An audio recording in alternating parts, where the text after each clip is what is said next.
Welcome back to Talkin' Shit, where we are talking all sorts of shit. Schitt's Creek, that is. Today, we are talking about Season 3, Episode 10, Sebastien Raine. And of course, Sebastien Raine. If you didn't already know, I'm Jess Sterling. And of course, that is my co-host, who has commissioned a series of anti-portraits of himself. They're really beautiful. You should go check them out, Stuart. I don't think... Who commissions portraits of themselves? Like, rich people. Would you ever be that person? Would you? No, I'm not rich. I mean, like... See, I know I've got family members that have gone for, like, those photo shoots and stuff like that. Like the I think if it's... ones? Do you have JCPenney over there? Don't have JCPenney, but I think I know what vibe you're going for. Like, you go to a department store, they have the whole thing. Every family member is dressed the same. Everyone's wearing jeans, and then you do like really cringy poses. Yeah, we used to back in the day. There's an infamous picture of me as a little baba wearing double denim. Good look. Canadian tuxedo on the Canadian show. Killing it. Yeah, goodbye, Canadian listeners. Thank you for listening up until this point. But yeah, no. But other family members have gone for those kind of shoots since, and I'm like, why? Why? Who needs a glamour shoot kind of thing? It's just not my thing at all. Would never do it. No, I'm one of those people that, like, when you're like, oh, let's take a picture, I'm like, ugh. Yeah. Like, fine, I'll do it. I don't think they'll ever listen to this podcast, so I think I'm safe to say. Well, I'll just say it like this. I hate matching outfits. I am not a matching outfit person. There's nothing about me that says matching outfits would be something I'd enjoy. I don't like when I'm in a group picture and everyone is matching because it is so corny and so cheesy, and those are the people I make fun of. And I was forced to do it once and I wasn't happy, but I did it anyway because... I mean, we are in the season of matchy outfits for blonde Christian women who will wear that same, knitted sweater, jeans, the long kind of... leggings and boots. Oh, leggings, sorry, yeah. And they're carrying a little pumpkin spice. And then they curl their hair just so that it looks like it's naturally wavy, but it's really not. And then they put a beanie on it. Like, why the fuck you gonna do your hair and then be like, nope, on goes the beanie? I mean, it's vibes. Look, it's like... It's so autumnal. But you know what? Here's the thing. With global warming, we're not going to need beanies very soon. Sorry to get dark. But it's true. Global warming, we're not going to have autumn. Yeah. Also, I have so much hair on my head, I really don't need hats. Like, it's already too much, Yeah. Anyway, I don't know how we got here, but we're talking about Schitt's Creek. We're talking about Sebastien Raine. Season 3, Episode 10. Stuart, before we jump into our recap, also at the top, I want to say, we are going to talk about Hot Frosty. Yes. So if that will be coming later in the podcast at the very, very end. For those who aren't aware, Dustin Milligan, aka Ted, is in a new Netflix holiday movie with Gretchen Wieners called Hot Frosty. So we're going to talk about that at the very end of the podcast. Yeah. But before we do any of that stuff, Stuart, what did you think of this episode? Absolute dud. Not even going to sugarcoat it. Very on the podcast. Yeah. This was disappointing. I'm not gonna lie. I don't know if it's whether or not we've had a good run of them recently, and maybe the standards are getting higher unless I'm being a bit more judgy, and I might just piss a few people off by saying it. But this one wasn't it for me. Like, it wasn't bad, but it just wasn't up there. Interesting. Okay, and now can I ask, because we do have like 3 separate storylines, right? We have the Sebastien storyline, the Alexis and Ted with the old people storyline, and the Bob's poker game storyline. Was it all 3 that didn't work for you? Was it 2 out of 3? What was the situation? 2 out of 3 didn't work for me. Can I guess which one worked for you? Yes. I have to assume it's Alexis and Ted worked for you. Wrong. Whoa! Okay, I'm shocked. I'm shocked at Bob's poker game. Yeah, Bob's poker game. Yeah. I love that. Yeah. But yeah, I mean, Ted and Alexis, their whole thing, I like what it got to. I just didn't like how they went there. Interesting. Okay. Yeah. We'll get into that. I do at the top of the podcast, before we even dive into this recap, Stuart, I do have to point out we got 2 Bob Jogs this episode. We were blessed with 2 Bob Jogs, okay? I mean, to and fro a Bob Jog happened. Okay. You're defining these as 2 separate Bob Jogs, but I take it as one jogging. But it's jogging like to the same destination. Were you going to say one jogging incident? Yeah. Like, we have to put a metric to this, Jess. If we're going to come up with an algorithm one day, we have to have terminology. It is an incident. Okay. We study it. It's one scene. However, the reason I counted as 2 Bob Jogs is because he jogged, he stopped, he clapped, he had a conversation, and then he jogged back to his table. So by definition of a Bob Jog, are we saying that they end when the clap happens? Like, is the clap to signify that the Bob Jog has ended? Or is coming to an end? Sometimes does it. It's like a signifier of like, okay, let's talk. Like, that's what it gives. This is such a good episode that we're going to spend 15 minutes talking about Bob's Jog alone. If I get my way, maybe. Yeah. But yeah, I did have to point that out because for the fellow hooked on Bobix, I can't remember what the heck we named ourselves. I don't certainly not Bobology Islanders. That was it. Okay, Bobology Island. For the fellow residents of Bobology Island, I'm so happy, and you are too, and we could just be happy together that Bob jogged this episode. There are literally dozens of you. There are. Okay. Should we get into the recap, and then we'll talk about what you didn't like about this episode? Yeah. Okay. Put on your dancing shoes and get ready to Annie up for this week's episode of Schitt's Creek.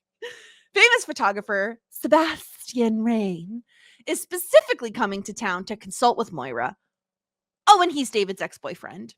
Sebastien manipulates Moira into taking a ton of photos around town. Luckily for Moira, David has a vengeful streak and sleeps with Sebastien, both to destroy the photos Sebastien has taken and get revenge for Sebastien breaking up with him back in the day. Meanwhile, Roland and Johnny get invited to Bob's poker game, where Bob wipes the floor with the rest of the crew. Johnny suspects that Gwen is helping Bob cheat, so they get Gwen to run out for more groceries, but it turns out the rest of the crew, Ronnie, Roland, Johnny, and Ray, all have major tells, which is why Bob is winning. Finally, Alexis has community service hours she must complete to graduate, so Ted invites her to volunteer at senior dance lessons. It's there that the older ladies tell her that Ted still has feelings for her. Oh, and they all hate her for breaking his heart back in the day. And that's our episode. It's weird. On the recap, it doesn't actually sound that bad. I'm going to come out of this being like, I love this episode. We're going to end the episode with Stuart being like, it's hot shit. Yeah. No, I don't think we'll go that far. But where do you want to start, Stuart? I guess, like, kind of, let's get Sebastien out of the way. Because this show is fantastic at creating some people that you just really want to punch. Like, it started out with Roland, and obviously we warmed to Roland. I kind of love him in a weird way. Then we had the Taylors, who are still up there as one of, like, my top TV like sets of villains. Yeah, spoiler alert, one of them features in Hot Frosty. Wild. Still angry at her. But then Sebastien comes along, and I'm like, oh, great. He eclipses all of them, because not only is he just a douchebag of a person, but he also manipulated David by the sounds of things, and then manipulates Moira. And I'm like, no. Forget 3 strikes, 2 strikes, you're out. Like, get away from here. Yeah. He's the worst. But, well done for, like, Dan Levy and, like, for writing such an unlikable character. It's skillful. Everything he says sounds pretentious, pompous, all of the above, right? He calls the cafe unassertive, and then he says creativity works on its feet. Anything else is bullshit. He is the worst. Which is why it is so satisfying at the very end that David is able to, like, you know, enact his own revenge on Sebastien. And what did you think of? I loved Alexis's reaction to this entire situation, because she knows, she's well aware of what David went through when he dated Sebastien, and they dated for 3 months, 4 if you include the month that he was seeing other people, and then Sebastien broke his heart, and David grieved for a year by watching Bridget Jones' Diary and eating mall pretzels. For a whole year? That's a lot of mall pretzels. He said it wasn't a year, but I'm going to assume it was like 10 months. Yeah. Yeah. I mean, even 10 months, that's so long. Like, isn't the whole thing of like double and a half, or is it just double the amount of time? You're doing the Charlotte York rules. You're supposed to grieve the relationship for half the amount of time that it lasted. So by that math, David should be grieving no more than a month and a half about Sebastien. I agree with Charlotte York in that case then. That's ridiculous. But of course, Moira, I would have expected to have been more aware of this. Like, it's Alexis that she doesn't really care that much for. It's David. Oh, good, David, you're here. I was hoping you'd be home. Okay, so I don't know if you know the question I'm going to ask next, Stuart, but do you have mall pretzels in the UK? We do, yes. Okay, you have like Auntie Anne's and like Wetzel's pretzels and exactly stuff? That one. Just that one. Yeah, Auntie Anne's, yeah. Okay. Or Auntie Anne's. I worked at an Auntie Anne's. Auntie Anne's. Sorry. I did. Yeah, briefly. I'm just jealous because okay. I love mall pretzels. Like, I mean, they're delicious. A vessel for salt. It's really fun. We had like the savory ones and the sweet ones, and the cinnamon ones. Yeah, they were good. So yeah, listen, no shame to David. People grieve in their own ways, and I feel like it's socially acceptable to binge a movie over and over again and eat a ton of mall pretzels. That sounds right to me. Not for 10 months though. It's a long time. It's a long time for a 3-month relationship. But this douchebag is like supposed to meet Moira at the cafe, and he specifically goes to the motel just to see David. And he does a thing I hate, which is the double cheek kiss. I hate it. It feels European to me, though, Stuart. Do the people do that over there? Do they do the mainland Europe? Yeah. In the UK, you wouldn't catch us dead doing that. I mean, we barely shake hands. So we don't have to like get close to people. Yeah. Thank God for COVID. Like, keep your distance. My God. It gave us a few good things. But no, he's just such a. I keep saying it. He's a douchebag. Because he just makes me angry thinking about him. Like, his awful kind of like attitude towards them. The fact that he is going there to see David, and he even like saying, "Oh, it's exactly as I expected." Like, come on. Yeah. Not good. He calls the photos haunting. Like, it's really awful. He's so pretentious. I love that David describes the sweater he's wearing as looking homeless but very expensive or something like that. Homelessy sort of way. Yeah. It's horrible. This guy sucks so much. But at least David does get his revenge on him. Yeah. So like there's that. Yeah, if this didn't happen, I would have been so much more down on this episode than I am. And like, I'm kind of playing it up. It's a podcast after all, people. Like, I don't actually hate it that much. But when he got the revenge at the end, I was just like proper like punching the air, because it was so good. Because not only did he get some, but he also got the memory card, and then also like the way in which it was revealed as well was just so kind of chef's kiss, because he had the opportunity to not be a douche to Moira when she was given the kind of agency to go and tell him, no, I'm not happy with the fact that you've taken those photos and I want the memory card. Yeah. But so it's almost like David was like, no, here's a sword. Let's see if you fall on it, and then I'm going to reveal it. So yeah, I thought it was great the way that happened. Yeah, the one other thing I will say that I enjoy about this episode is getting to see this different side to Moira. She's so used to being the one, like, of note, like the person of interest in town and around others, that when she's around someone who is famous in his own circles, she doesn't know what to do, and she ends up in a situation where she's like, he was just shooting photos, I didn't know what to do.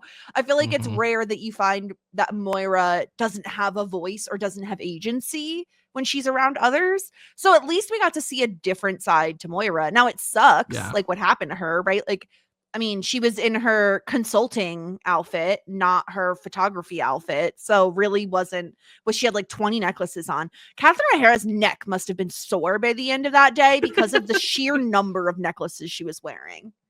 Just got such neck strength from the sheer weight she's carrying. Yeah. I kind of, there's something about this that I think the reason why I've like instinctually kind of kicked out against it is because, to get maybe a bit too real for a comedy podcast here and stuff, my mum's at that age where she's been scammed, and it was horrible to have that kind of like someone that you look up to and respect and that has raised you be vulnerable and kind of need your help to kind of help resolve things. And it kind of listed those kind of vibes, because with the way Moira was talking, it was like she'd been just taken all of her agency away from her, and she kind of felt a bit vulnerable, which is why I kind of love the writing for giving her that bit towards the end where she could say to him, no, that's not cool, give it back, kind of thing, and demand it.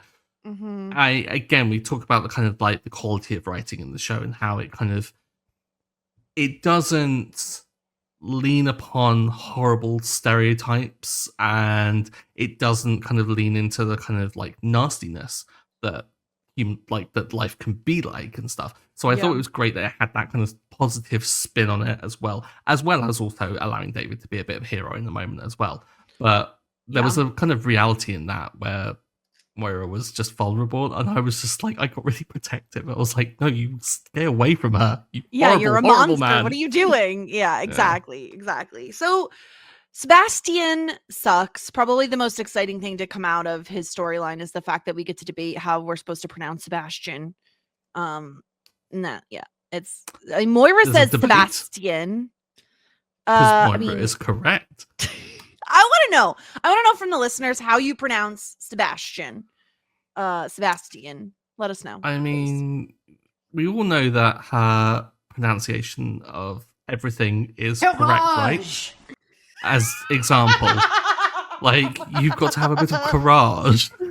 Courage! Excited beyond compare. Bless her. All right, let's talk about the Alexis and Ted storyline. So tell me about your feelings on this, because you said you liked like what ended up happening with them, but not how we got there, right? Yeah, I love the third party pointing out to Alexis that she's a bit of a fool for letting Ted go, and for pointing out to her that Ted still holds a candle, like, because she's never going to really see it because she is so in Alexis mode. And I think obviously like she quite rightly isn't looking for that or in that direction at the moment because she's focused on her study stuff, which I think the way in which she's pursuing it is great. I loved the whole bit with her and the volunteering hours and trying to get away with it, so in character. But I thought that the whole, I don't know, it was just the whole dancing thing. I was just like, Yeah. Okay. See, I like it. Number one, I love it because I love that Alexis doesn't like old people because she hates skin tags and they smell funny. And she's like, "Ooh, great! I get to touch them." The face when she said that, it's so perfect. It's so perfect. So I also like that we're bringing the community service stuff back, right? Where like she did community service, but it was because of like something that she did wrong and got caught for. And then she also now has a job that she wants to pretend is community service. It's all very funny. So I appreciate that. Like, yeah, she needs community service hours to graduate. I love that these old women absolutely can't stand her because they love Ted so much. Like, she's like, is it, what is it, Doris or Gladys or something? Does she have arthritis? Because it looks like she's giving me the finger. She's like, oh no, she does have arthritis, but not in that hand. It's so good. Dot, that's her name. That's the woman's name. Yeah. I love it. Yeah, I think it's adorable. It's so sweet. Old bitchiness, like the way in which old women just don't. Can I say old women? Like old people just, they get to a point where they just don't give a hell about anything, and they'll say what's on their mind and just be unguarded and unveiled with it. And I kind of appreciate it. Like, I kind of love old people when they get like that. But there was something, I don't know. I was going to ask, actually, the whole graduating thing. Do you have to do volunteer hours to graduate, or do we think this is a Canadian thing? I think it's either a Canadian or made up for the show sort of thing. It's a good idea. I didn't have to do it. I could see how you would, though. Like, I could see how a high school would make this something you'd have to do. The only time I've had to do community service hours for was a traffic ticket that I then got down, it was like points or whatever the heck it was, money. And they're like, okay, community service instead. And I worked, actually, funnily enough, worked at a senior center. Did my volunteer hours at a senior center. Did you teach them how to dance? No, I just had to prep food and tables and stuff. Wasn't fun. Too bad. It was whatever. Yeah. See, I have had a speeding ticket. I got one for going 6 miles an hour over the limit over Tower Bridge, because apparently the limit is 20 and not 30 as I thought it was. Okay, seriously, cops that pull people over for going 6 miles an hour, or was it something? We don't get pulled over for it. We have automatic cameras that will just send you a thing in the post and be like, "You naughty little turd, we've got a photo of you." Oh, that's even worse. We have those. We have traffic cameras on lights and stuff. So if you ran a red light on a light that had a camera, but in terms of speeding, generally speaking, I feel like you'd have to be pulled over. But when I got that through, they were like, yeah, you can get points, or you can take this course which will tell you about speeding. And we had to sit through it. It was 2 hours where they go through the facts of everything about how you don't actually say time if you are speeding. If anyone's speeding while listening to this right now, cut it out. It's bad. You're gonna get a ticket.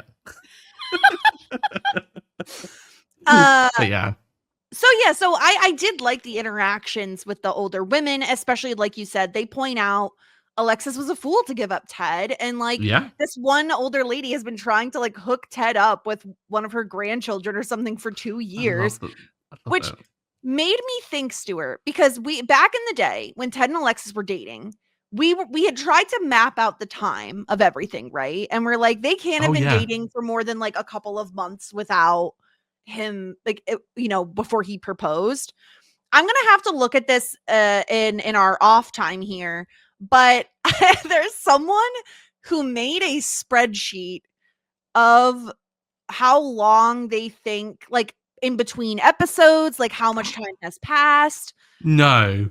Yeah, no, they did. So I'm gonna have to look through this and see how long it's been, because apparently they mark the 1 year mark of the Roses being in Schitt's Creek as between Rooms by the Hour and Murder Mystery. So between episodes for this season. So that would mean theoretically that it's been at least 8 months since Ted and Alexis broke up. Okay, so it's been a while. Yeah. But more than enough time was needed for grieving, according to the rules. Yeah. And it also sounds like this woman was trying to hook Ted up with her grandchild, even before Alexis got into town. Oh, yeah. Based on that math. But again, Ted was a career man at that point. He was setting up the veterinary practice. Yeah. And all of this is completely conjecture and speculation, because it's very, you have to, it's timey-wimey. You can't, it's like when people tried to map out Succession. You just don't try to do it. It just breaks your brain a little bit.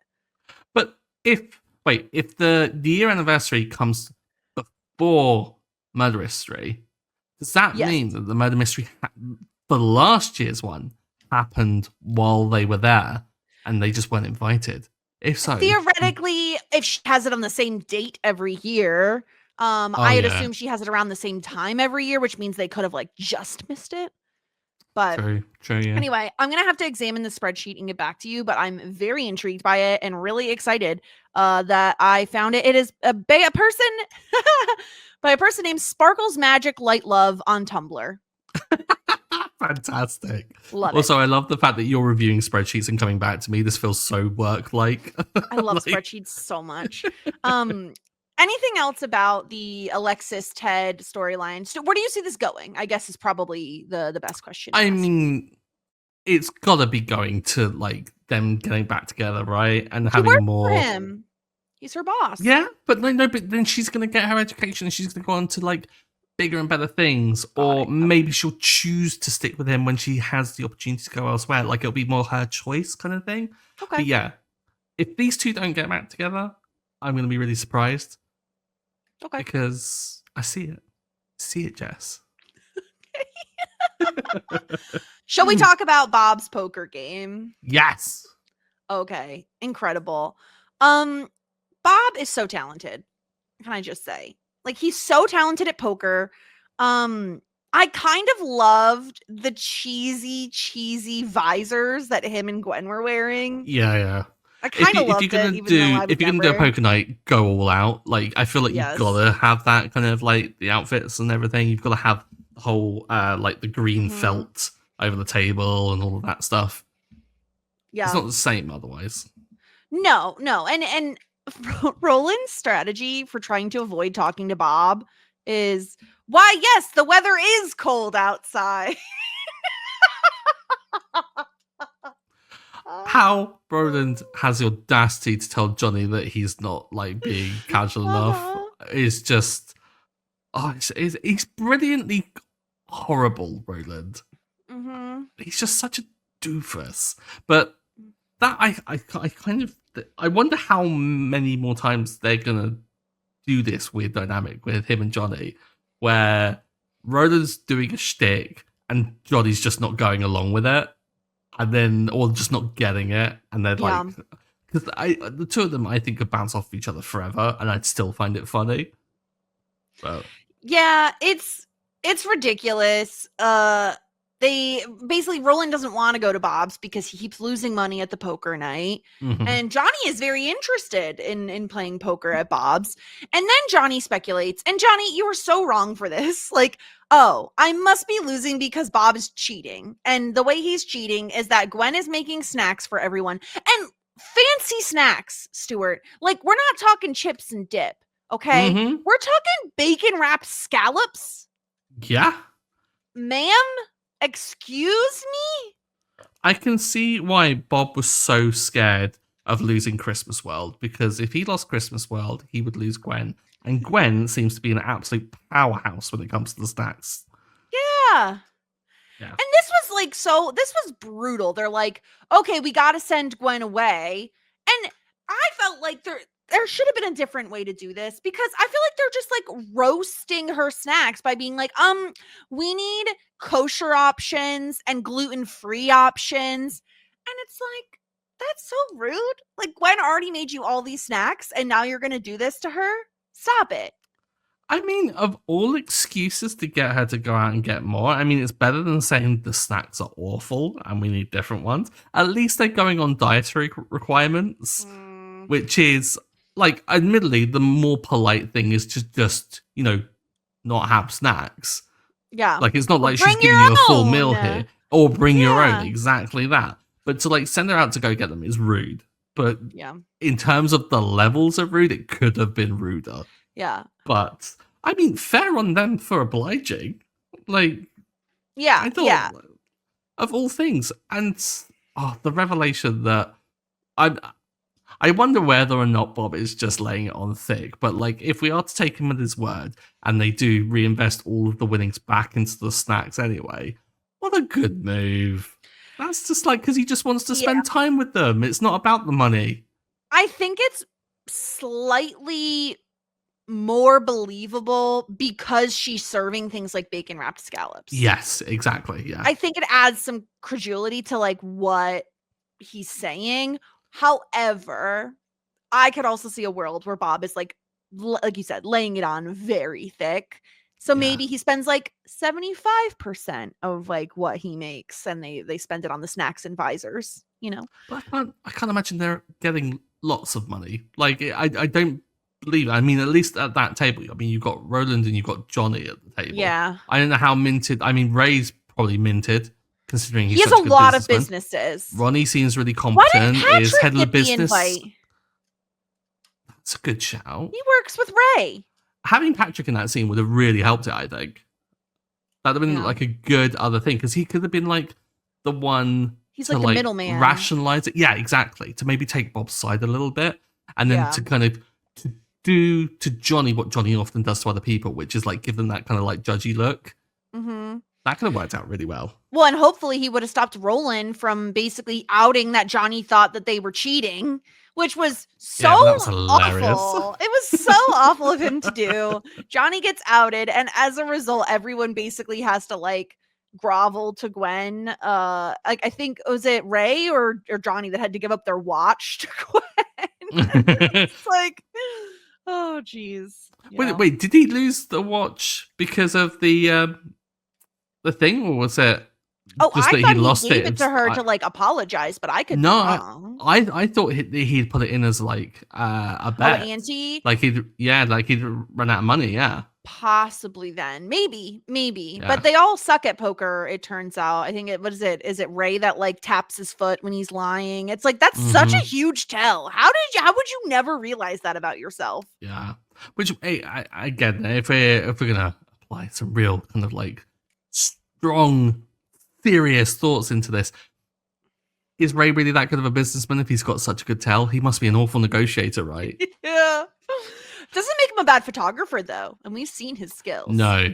But we have seen him negotiate a realtor's contract. And I don't believe he was tapping his foot. So maybe everything he was saying to Alexis back then was true. It's true. Yeah. But I did like this scene. I like whenever we get to see these side characters a little bit more. And I felt like most of them were serviced really well, especially Bob and Gwen in this episode. So I enjoyed that a lot. Yeah, it was great to see them again. Yeah. Anything else about that storyline, Stuart, before we get into some feedback?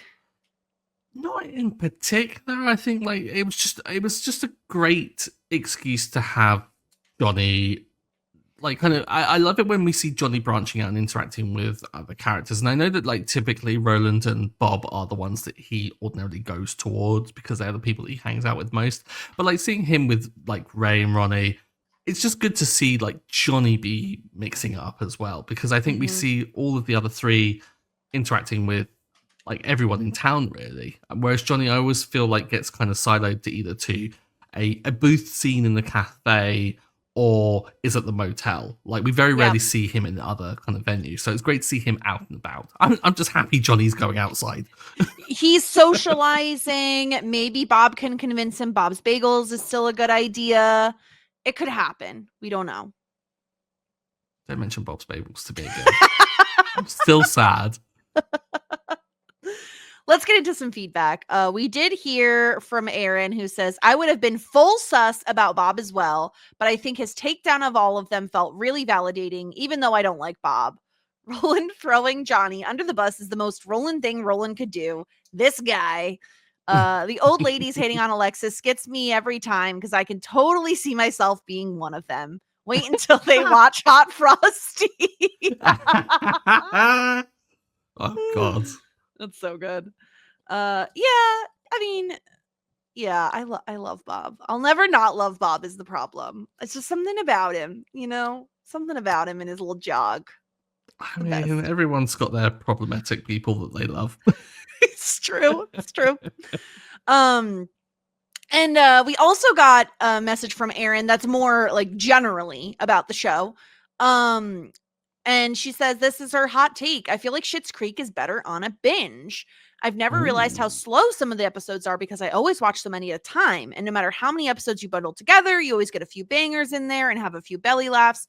Doing one at a time has made the show feel a bit slower and less hilarious than I remember. I still love it, but the weekly watch has taken a tiny bit of shine away. But I still love it, and it's still one of my favorite shows in the whole world, and I will watch it 1,000 times again. Okay, so the trick is binge listen to these podcasts. So cue them up, but download them. That's the key thing. You gotta download. Yeah. Yep. I can see why that would be the case, certainly, because I mean, shorter episodes have been a thing that we've talked about before, like kind of being so short, it makes it feel like it should be a binge show. This is probably why it took off so well during like the whole COVID season, is because everyone wanted something to binge at that time. We needed to fill the hours with something. And when you're there and you're like, just another one. And it turns out to be 2 a.m. Yeah. You're like, Christ, I've got work tomorrow. It's a great kind of format for that. So I can see why a weekly would take the kind of shine off of it. But yeah, if you stack them up, it'll work. I understand as someone who has been Schitt's Creek a lot of times. Like, I understand that it's easy, especially like if it's a 20-minute sitcom, you can watch 3 of those in an hour. Like, it's so easy to binge them. I understand where Aaron is coming from. I do think there's so much love about each individual episode, but I can understand wanting like to progress things further quicker. Jared says Sebastien is just discount Harry Styles, right? Do other people see that? I think that is kind of rude to Harry Styles because I think Harry Styles is attractive. I think it's rude to discount Harry Styles. I think can you get a discount on a discount? he's diet light Harry Styles. Diet light discount 0 Harry Styles. Exactly. That is very funny. But I am getting that slight vibe. Yeah, he gives off a little bit of a dash of Harry Styles. Doesn't have the fashion of Harry Styles, I will say. Hobo chic. Hobo chic. We also got a new review, which means I will read it on the podcast. If you haven't sent in a review, please do. It helps the podcast. I would read it on the podcast, of course. And I couldn't be more excited about this person's username because it's Cutie Patooter. And I don't know why that cracked me up so much. Patooter. Cutie Patooter. And they wrote, lovely. Oh my God, this podcast is so mindful, so demure. Us? I love that so much. Mindful, so mindful. Never in my life been called demure. Never. Thank you so much, Cutie Patooter. We appreciate you for listening, and just thank you. That warmed my heart. Very sweet. Okay, Stuart, shall we get into the ratings? Yes. Okay. Let's do this. Simply the best. Who you got this week? Oh, it's just such a shame because it was just like, I thought it was just such a competitive group. No, it's David. Hands down, David. Fantastic episode for David. I thought the way in which he stuck up for Moira, got some, put the hobo chic discount Harry Styles in his place was perfect. Yeah, great episode for David. I'm not giving my point to David. What? What's wrong? Why, Jess? If you give it to Bob for a jog, I am going to give it to someone who is truly selfless, who wants to have fun, Jessica, with their friends. No.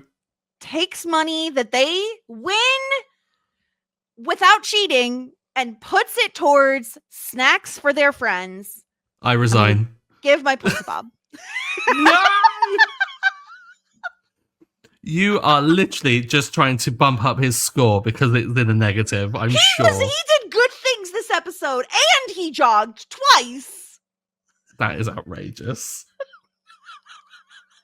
I'm not even sorry. I feel like that Joey Tribbiani gif when he like eats all the girls' food while she's in the bathroom and he just goes, I'm not even sorry. Yeah. I'm not even sorry. That's so funny. Well, as well as your feedback into podcast at Talking Shit, you can also send in your applications because Jessica will need new co-hosts. Does disgruntled pelican. Stuart, who is the disgruntled pelican for you this week? Jessica Sterling is my disgruntled pelican. No, who am I gonna?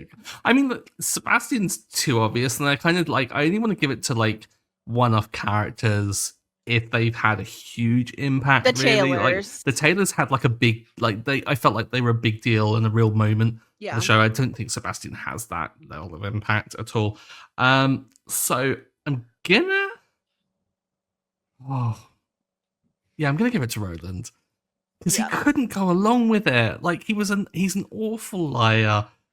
Even in like the bits where like he has no short-term memory either. Because they were talking about what the plan was, and immediately he forgets. I'm like, dude, you're doing this intentionally, right?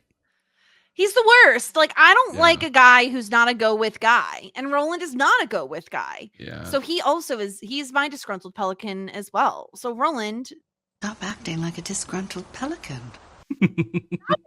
Stop it. Stop it, buddy. Stop it. Those are our ratings. We do. This is so exciting. We have a Wig Watch this week, Stuart. Finally. This is the number that Moira wore. Not one of my favorites. This is the scene. Her and David confront Sebastien.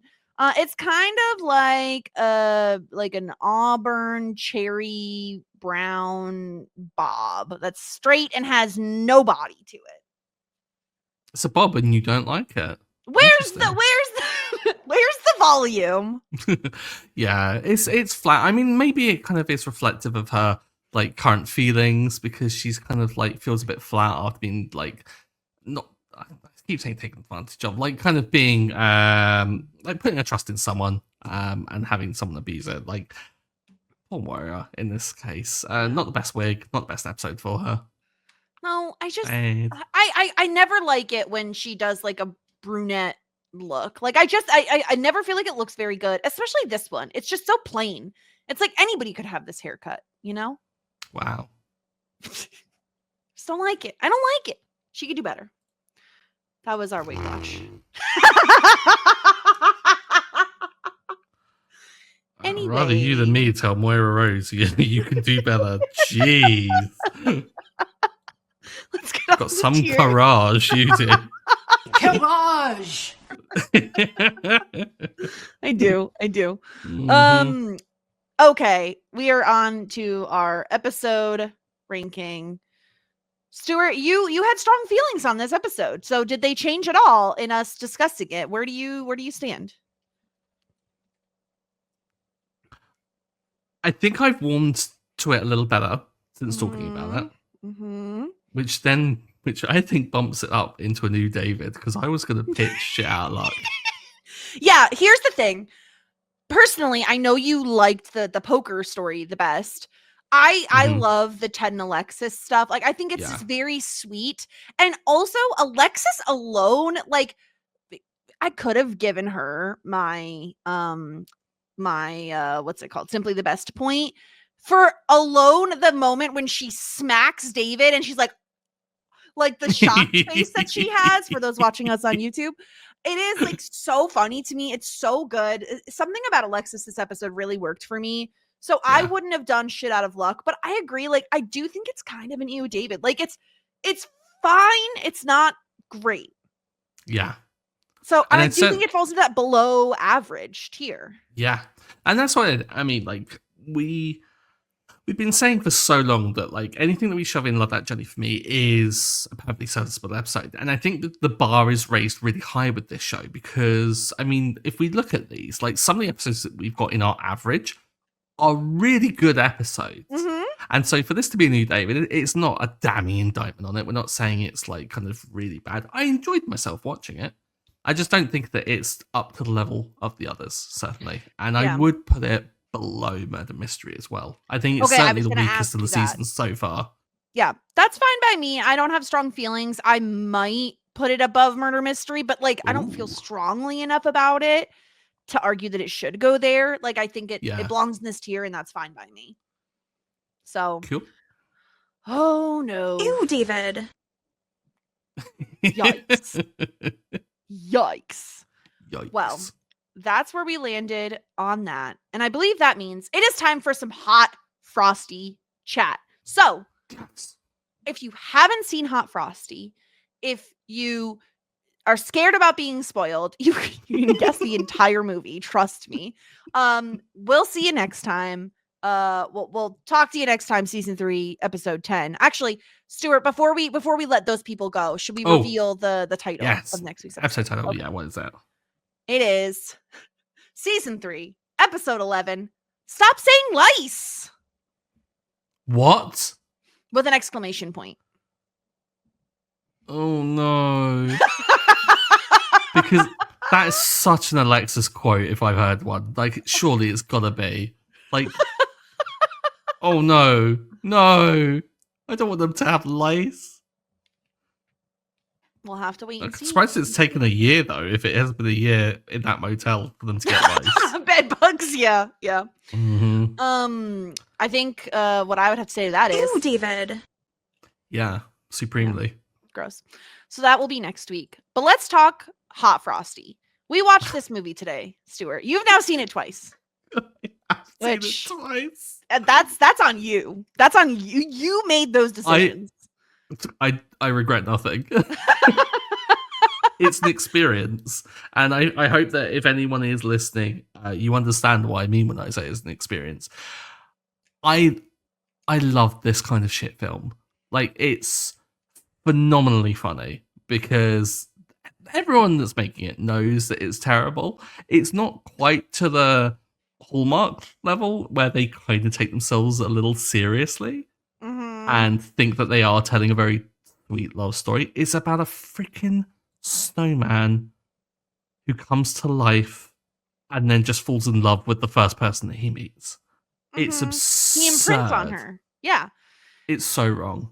Yeah, the premise is down and out widow named Kathy. She's sad, she's depressed, her house leaks, she's a widow. It's not that she's poor, which I found out about halfway through the movie. It's just that she's depressed.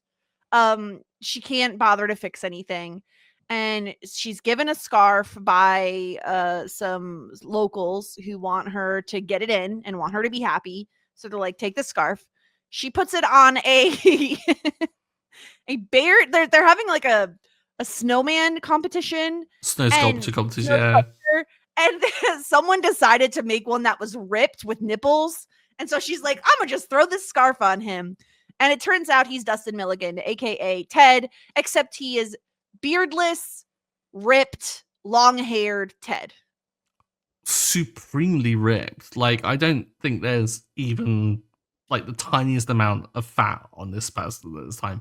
Ted is shredded for this film. And I'm sure that before every scene where his top was off, he was dehydrated for it because like it was ridiculous, right? Yeah. But Yeah. It was, I mean, I love the fact that like they had the self-awareness to have like the thirsty mums as well and just being like, oh, I'll give you the lift kind of thing and making him change the lights and stuff like that. It was so self-aware, which I really loved. Yeah. I've pulled up a photo. So let me zoom in. Let me just set a enhance. Let me zoom in. Oh yeah, for science. For science, right? For science. Mm-hmm. This is the hot snowman. But he's cold. So the problem is he's still a snowman, and so he gets hot inside. He puts ice down his shirt. Of course, this also means he's shirtless most of the time. Yeah. And by the problem is there's also this cop who's a cop and does cop things, so that sucks. And he has it out for Jack, who Kathy names him Jack because he's wearing coveralls with a Jack name tag on it, Jack Frost, blah, blah. So there's a cop who has it out for him and is like going to arrest him, and he's put in a jail cell, but he's going to melt and he maybe dies and all this other crap, and the town falls in love with him, whatever. The ending is where I got like lost, Stuart. And obviously this is not a movie where you're supposed to pick apart the plot. But he nearly melts in a jail cell. And then they bring him outside and they're like, throw him in the fakest looking snow in the world. Okay, great. We're going to throw him in the fake snow. And he's laying there and she's like, I love you.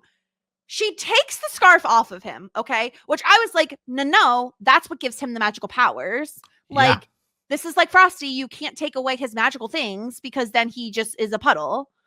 But she takes the scarf back because she's like, mine.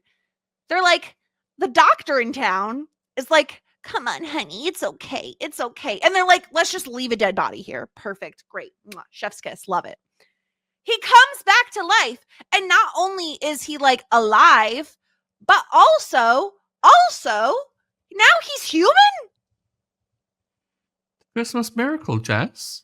Of course, obviously. Why do you doubt it? Silly me. I should have known.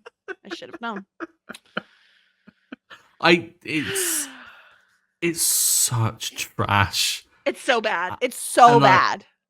I love that this is, I think this week is the most popular thing on Netflix, if I'm hearing rightly, because everyone is just meme watching it. I think everyone has come to realize that these kind of like trashy Christmas films are actually gold, and that some of the best experiences are watching these with your friends and just ripping them. Like, we had so much fun watching this. Look made at the most nipples. Obscene jokes. There are snow nipples. There are snow nipples. Like, literally, the thing is, before he becomes human, if they were to have sex, his penis would full on melt inside of her. Like, I'm sorry to tell you, Jack, vaginas are warm. Okay? Wow. We alluded to this before this podcast, and I didn't think you'd actually say it on the podcast itself. Incredible. I didn't use the same terms because I'm trying to be like PG-13-ish. Here's the thing. I said penis. Here's the thing. Yeah, it's ridiculous. The whole thing was ridiculous. It was really fun though to watch and make fun of because of the ridiculousness of it. And I would definitely say that Dustin Milligan does a great job. He's very like naive and cute, and he's exactly what you'd think he'd be. But we did get a question, Stuart. And the question is, now we have some alternatives to this. So we have Mary F. Kill, Mutt, Ted, Frosty, which I believe Frosty is AKA Jack from this movie. Yes. Okay. I'm going to kill Mutt with no question. No question at all. Is there any debate? No. I think if Mutt's in any of these, it's always going to be Mutt. Yeah. Like, I would take Roland over Mutt. Yeah. Here's the thing. We're getting into tricky territory now. Because I guess I have some qualifying questions. The Frosty that we're boinking, if we're boinking a Frosty, is he Frosty or is he like Jack at the end when he's human? Like, are we looking at icicle penis? No, I do believe like Frosty was the terminology used here, Jess. Like, you can't half measure this. You're effing a snowman or you're not. I think I'm gonna F the snowman. Fantastic. Because I can't marry a man who's like no heat on in the winter. You know? Like, this man can only eat cold foods. He's like chomping on ice. Also, there was one point in the film where Jack full on was just slurping water. And I wanted to kill him. Yeah, that was a bit nasty. Where do you land on this, Stuart, with your Mary Ding kill? Who's the other option again? Mutt, you're killing. Because everyone's going to kill Mutt. Yeah. Ted and Frosty.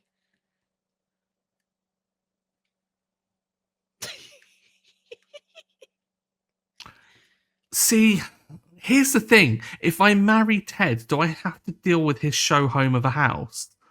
Yes. Like, I'd have to, Well, you'd have to convince him to move, which I don't think would be that difficult. I'll marry Ted. Yeah, whatever. Although saying that might make Alexis sad, which I wouldn't want. She'll get over it. Maybe. Yeah, maybe. Either way, I think what I'm getting at is, F the snowman. Like, yeah. Yeah. And now you also proposed an alternative to this, which is Mary Ding kill Ted from season 1, Ted from seasons 2 and 3, and Frosty. Because there's a marked difference, right? There is. So what is your answer to this one? Okay. Here's what we've got to do. We've got to weigh up how wet Ted was in season 1. That sentence could have gone anywhere, but yeah, it went there. Because he was so, like, he was just so blah. Like, in that way. Okay, yeah, I understand. Like, he was just a limp handshake of, like, a kind of, like, yeah, he was just such a pushover. Macaroni pasta, yeah. Yeah. But then the other one's a snowman, so I'm like, yeah. And season 2 and 3 Ted is, like, up there. Like, I think season 2, 3 Ted is top tier. So you're marrying season 2 and 3 Ted. Well, here's the thing. Or are you boinking? The way in which, this is the thing. With the way in which this whole, like, setup is proposed, now I've always wondered this about this. If you marry them, does that mean you never boink them? Or do you get to boink them many times over? I think it's a situation where the boink is a one-time boink. Because you're like, I don't want to see this guy again. I want it to be a one-night stand. The marriage is you're spending your life with them, whatever that means to you, however often that means you're doing, as Ted says. And I did the finger motion from season 1. There's a gif. There is a gif. Okay. Interested. Well, in that case, then, yeah, I mean, like, boink the snowman, kill season 1 Ted, and marry season 2, 3 Ted. Marry season 2, 3 Ted. I think that's correct. And I think the reason is, I think if you boink season 1 Ted, he's going to be very clingy. He's going to get very attached to you. And I think that's a problem. Yeah. And season 2 and 3 Ted is elite, both in the looks department and in the personality department. Exactly. So, I mean, he'd encourage me to go to community college. I mean, like, get you a guy that's going to do that. Who doesn't love that? This movie was ridiculous. I do encourage people to watch it because it's predictable anyway. So I don't think we spoiled anything. Like, you know what's going to happen the whole time, you know? Yeah.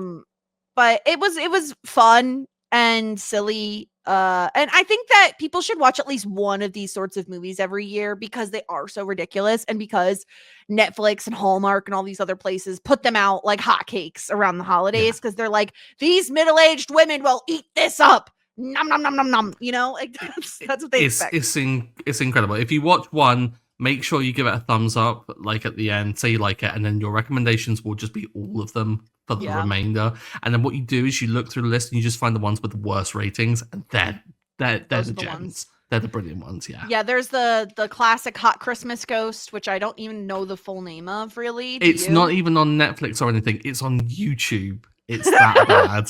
What's the name of it? Do you remember? Spirit of Christmas. Spirit of Christmas. Yeah, that's one of the rare ones that takes itself super serious, despite the fact that he's a ghost, and you shouldn't take it seriously at all. Ever. No.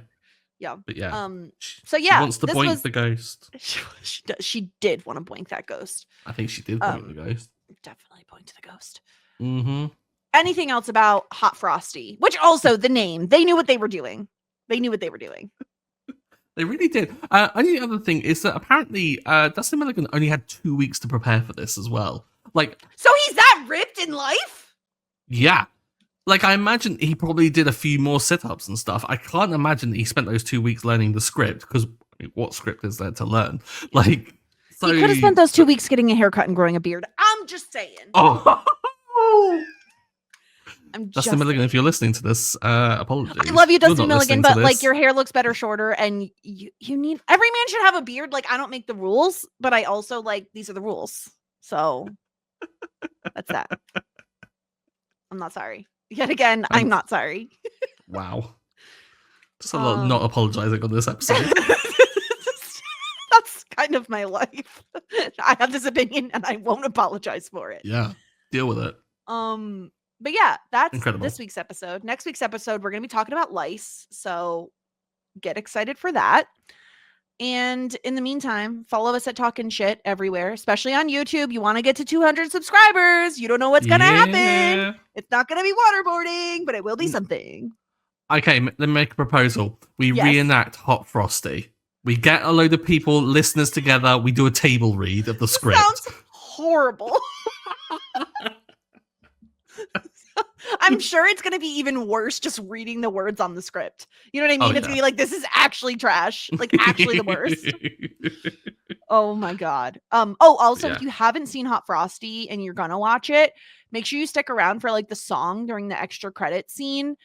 Because first of all, there's bloopers and I love bloopers at the end of a movie. And second of all, there is a man who has like a snow gun. He's like blowing out the fake snow. And at one point during the song, he's like full on just thrusting. And I laughed so hard at that.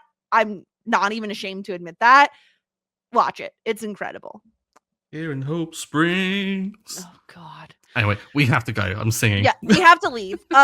This has been a delight. We'll be back next week with season 3, episode 11. And until then, everyone, warmest regards. And best wishes. Tweet us on Facebook or leave us a review and you say, yeah, okay, I think I will.